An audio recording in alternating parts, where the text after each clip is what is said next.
दोस्तों, जैसा कि आप जानते होंगे कि पूरी दुनिया में नए साल का आगाज नए ख्वाबों के साथ, नए प्लान्स के साथ और नई उम्मीदों के साथ शुरू होता है। लेकिन दूसरी साइड पर पाकिस्तान जैसे गरीब ममालिक में नए साल का आगाज भी नए मसाइल के साथ होता है। जिस तरह 2024 का आगाज के साथ ही पाकिस्तान को शदीद लोड शेडिंग का सामना करना पड़ा। पूरी दुनिया में लोड शेडिंग पीक टाइम में होती है। पाकिस्तान में भी गर्मियों में लोड शेडिंग होती है, लेकिन फर्स्ट टाइम ऐसा हो रहा है कि जनवरी में 50% शॉर्टेज हो रही है। इस वक्त पाकिस्तान की जो तकरीबन बिजली की खपत है, बिजली की जो डिमांड है वो तकरीबन 14,000 मेगावाट है। अब 14,000 मेगावाट भी हम पूरी नहीं कर पा रहे, उसमें भी हमारी जो इस वक्त प्रोडक्शन है वो तकरीबन 7,000 मेगावाट है।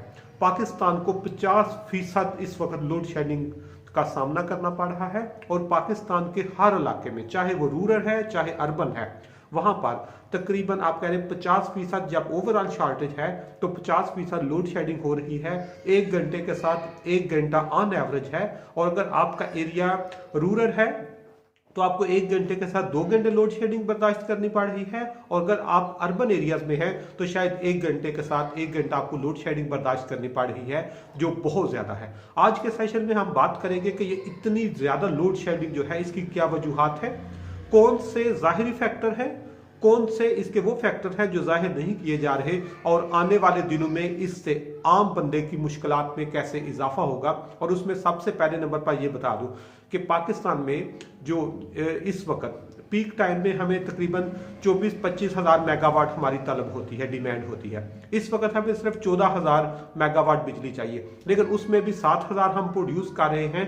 और इतनी जो शॉर्टेज है, इतनी जो वो गैप आ रहा है, इसकी बड़ी वजह, सबसे बड़ी वजह जो है वो ये बताई जा रही है कि हमारे पास फ्यूल के लिए पैसे नहीं है, हमारे पास फ्यूल की शॉर्टेज है, जिसकी वजह से हमारे प्लांट हमारी कैपेसिटी के मुताबिक प्रोडक्शन नहीं कर रहे। इसकी दूसरी बड़ी वजह जो है वो इस वक्त जो मौसम है वो शदीद मौसम है। सर्दियों में ट्रिपिंग बहुत ज़्यादा होती है, लाइन ट्रिप कर जाती है और उसके लिए हमारे पास कोई स्टैंडर्डाइज प्रोसीजर अवेलेबल नहीं है।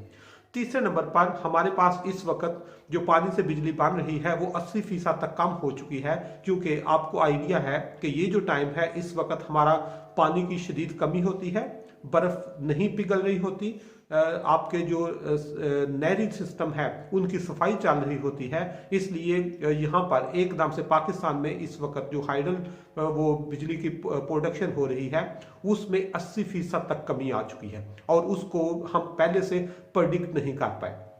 इसके अलावा पाकिस्तान में अभी एलएनजी की भी शॉर्टेज है, और अभी इन्होंने कुछ प्लान ये किया है कि एलएनजी की जगह पेट्रोल को इस्तेमाल करके वो अपने कुछ प्लांट्स को चला के, ताकि हम अपनी ज़रूरत को पूरी कर सकें, उसके लिए हुकूमत एफर्ट कर रही है। इसके साथ एक और है कि सर्दियों में क्योंकि बिजली की खपत कम होती है तो इन्हें कुछ प्लांट्स जो है वो बंद किए होते हैं, और जब प्लांट बंद किए जाते हैं तो उसके लिए उनको जो मिनिमम रिक्वायरमेंट होती है वो हमने पूरी ना करने की वजह से या सिस्टम को सस्टेन ना कर पाने की वजह से हमारी लोड शेडिंग शदीद होती जा रही है। इसलिए इस सिचुएशन में ये जो फैक्टर्स हैं ये तो हमें जाहिरी तौर पे नजर आ रहे हैं। इसके अलावा जो हमारा सबसे बड़ा प्रॉब्लम है वो हमारी सिस्टम की इनएफिशिएंसी है। सिस्टम हमारा इनएफिशिएंट है, हमारी डिमांड सप्लाई को मैनेज नहीं कर पाता। दूसरे नंबर पर इसमें करप्शन इतनी ज्यादा है कि वो जो अखराजात हैं हमारे वो बढ़ते जा रहे हैं, चीज़ें मैनेज नहीं हो पा रही, और जिस चीज़ के लिए जो अखराजात किए जाते हैं उस तरह वो उसकी आउटकम नहीं दे पाती। और इसके साथ आखिरी चीज़ जो सबसे अहम है कि हर साल हमें पता होता है कि किस मौसम में हमारी खपत कितनी है, किस तरह हमने उसको मैनेज करना है, किस तरह जब फोग आती है तो उसको ट्रिपिंग होती है तो उसको कैसे मैनेज करना है। हर साल ये होता है, लेकिन हम हर साल ही इन मसाइल्स के साथ उलझते हैं, हम इनके परमानेंट सोल्यूशन की तरफ नहीं जाते। हम शुरू से ही शॉर्ट टाइम पॉलिसी बनाकर गुजारा करने के लिए करते हैं, लॉन्ग टाइम हम इसको सस्टेन नहीं करते। आखिरी चीज़ कि ये जो सारा मसाइल चल रहे हैं, लोड शेडिंग हो रही है, एलएनजी की शॉर्टेज हो गई है, पेट्रोल पे उसको ट्रांसफर करेंगे, मतलब ये सारा जो सिस्टम है इसका अल्टीमेटली नुकसान आवाम को होगा, क्योंकि आने वाले महीनों में जो आपके बिल आएंगे उस पे ये जितना सिस्टम लॉसेज हैं कैपेसिटी का इशू है, करप्शन है, इनएफिशिएंसी है, ये सारे जो मसाइल हैं इन सब का बोझ आवाम पर पड़ेगा। और आवाम पर जो जिस तरह आपने देखा होगा कि पहले भी आपके बिलों पे जो डिफरेंट टाइप के सरचार्ज लगने के साथ साथ आपका वो जो अखराजात हैं वो जिस तरह बढ़ रहे हैं, इस तरह आने वाले दिनों में आपको बिजली की यूनिट भी महंगी मिलेगी।